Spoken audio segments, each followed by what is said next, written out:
people don't realize when you're in those big firms, right, the big four in particular, is Deloitte is a very entrepreneurial culture, right? So if you're a partner in Deloitte, you have a lot of freedom in deciding where you're going to spend your time and grow a practice or a business.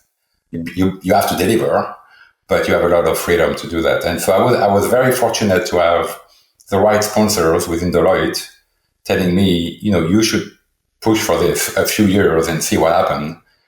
So I got really good support internally. And I think the market was also there to support our activity. We had clients coming to us saying, okay, what should I do with it? Can I change my loyalty and reward system using blockchain? Can I change my payment system using blockchain? Can I change my, we didn't call that tokenization, but can I tokenize assets so that I can have more liquid assets, and so on. And so we were getting a lot of projects around those topics at that time. So we get good market traction. And of course, because we were spending time in the market to explain we were launching this, we were kind of the first one to invest. So we were getting a lot of attention.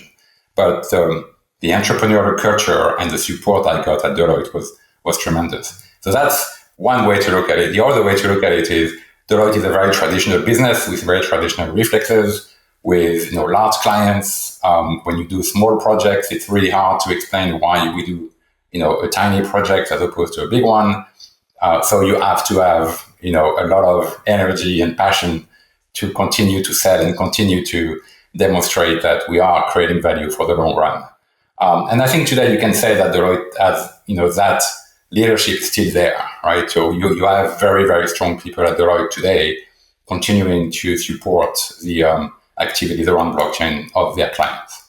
I'm also curious from your own prism, how you've seen the industry mature since those days. And I think if you want to speak specifically to sort of the enterprise side, that can be one vector, but there are multiple vectors that you might have seen that have changed a lot. It's a big question because you have, I guess we can split that into three buckets, right? So the first thing is, back then we were talking to innovation teams, right? So the innovation teams were reading documents, reading the Satoshi Nakamoto white paper, and then they were looking for help. They were looking for someone to engage. Not the developers, of the core developers, but some business people. Three different ways to look at your question. The first one is, back then we were talking to innovation teams, right? Looking for a friend in the business world to engage on the topic of cryptocurrencies and blockchain.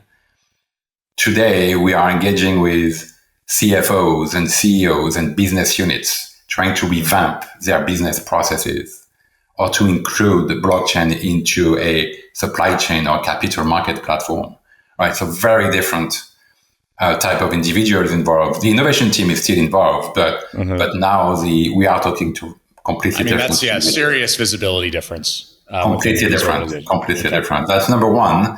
I think number two is we do now have what I would call killer apps, right, on blockchain. Back then, we didn't have really something we can point to and say, see, it's working, right? Mm-hmm. Today, we have stablecoin, we have tokenization, and we have, I would argue, AI. Those three things are becoming the killer apps of blockchain today. So it's actually easier to engage because you can point to those killer apps and say, this is working. Look at it, look at the market cap of, look at, whatever the number is. So that's a different discussion, right? It's a more mature discussion we're having. And then from a size of the market point of view, today you don't go to an organization when you have to educate them on what blockchain is, right? So back then we were like, okay, so what is blockchain? So that's Bitcoin, right? And I don't know, Bitcoin is for criminals, right? Today you still have a little bit of that, but, sure. But most of the people we talk to are really aware of what crypto and blockchain is bringing to organizations.